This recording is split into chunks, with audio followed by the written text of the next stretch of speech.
NFL free agency is just entering its second week, and that is only if you count the legal tampering period.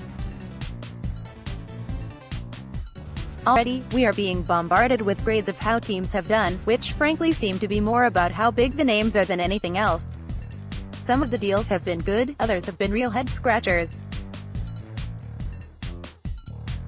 And as is normal now, the Dallas Cowboys have been mostly quiet, adding only defensive tackle Christian Covington while re-signing some of their own, such as swing offensive tackle Cameron Fleming and fullback Jamize Olawale. Now, we enter the second week. Prices are falling as the most eager teams and those with the most cap space have taken a lot of players off the market. This is when Dallas rolls up its sleeves and starts bringing in new faces.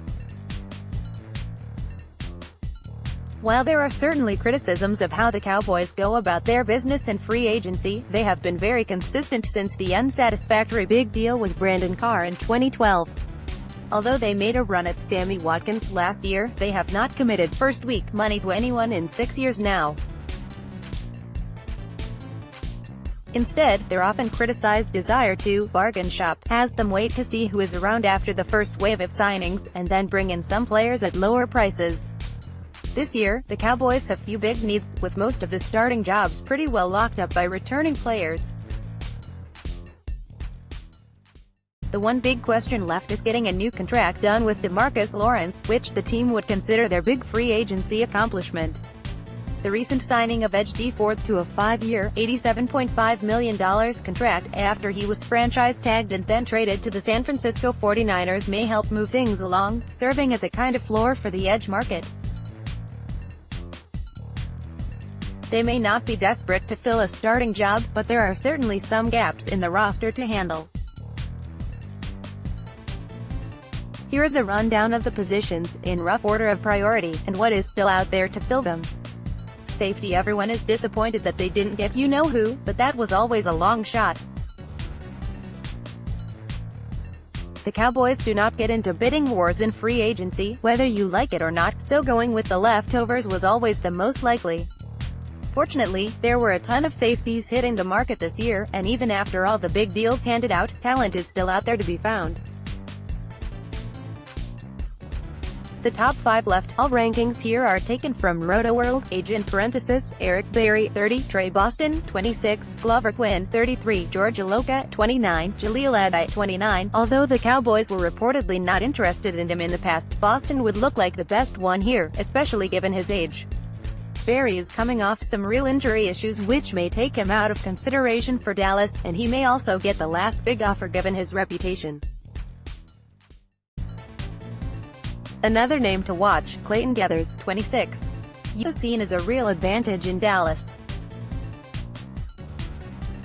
Running back. The team has to get some depth behind Ezekiel Elliott, with only Darius Jackson currently on the roster to back up Zeke. The draft looks rich in RB talent this year, but with only 6 picks starting with 58 overall, the Cowboys should get someone in free agency here and at the other positions on this list just in case. Best left, Marshawn Lynch, 32, Jay Ajayi, 25, TJ Yeldon, 25, CJ Anderson, 28, Spencer Ware, 27. Lynch seems very unlikely as someone the Cowboys would go after, and he probably wants to take one more run at being the starter, anyway. But the next 3 names on the list are very intriguing. Ajayi is coming off an ACL injury, and is reportedly visiting the Colts, but if he gets out of there without an offer, he might be a good option for Dallas. And the Colts have a decent group of RBs, so Ajayi seems to be open to filling a depth role. Defensive end. The Lawrence situation makes this a bit complicated, but good insurance is worth having. And the market here might not have slowed down as much as Dallas wants yet, so they may take a little longer before they start trying to sign someone. Nonetheless, here are the top 5. Justin Houston, 30, Ezekiel Ansah, 29, Nick Perry, 29, Shane Ray, 25, Clay Matthews, 32. Wide receiver. The Cowboys have an open question at slot receiver with the departure of Cole Beasley. They have numbers, but only Amari Cooper and Michael Gallup look to be locked in. They just brought Tavon Austin back, but he is more of a situational player who brings a lot to the return game. A signing here would likely be one that would have a low cost for releasing the player.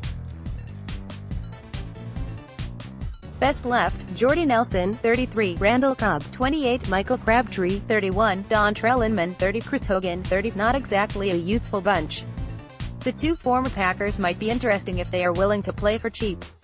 Those are the positions that should be addressed first by the Cowboys.